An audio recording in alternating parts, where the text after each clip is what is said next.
This is our department of plumbing.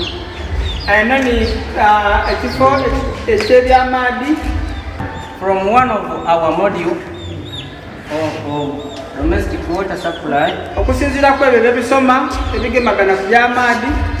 we managed to come up with our project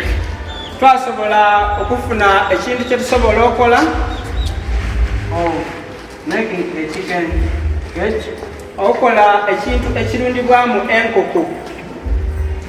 Hereby it is designed with a water source, whereby it is connected to the flexible tube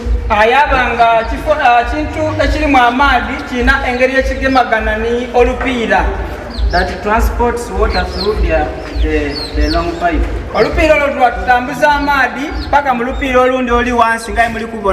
And when the water reaches in the long tube,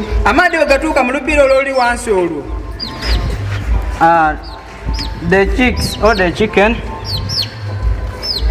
knocks on the chicken nipples,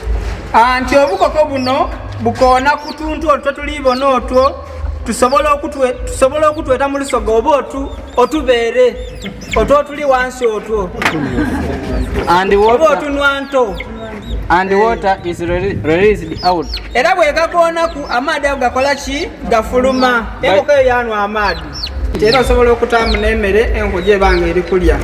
And this is better in the way that kirungi mu ngeri even if you are away from home, niwe oba ng'ozirawo waka, given the fact that you have left enough resources, water and food for the chicken, nti oba ng'olesa amaadhi mangi era n'emmere ng'odiweire, osobola okuyamba enkoko eddo okuba nga tidisiiba ndala.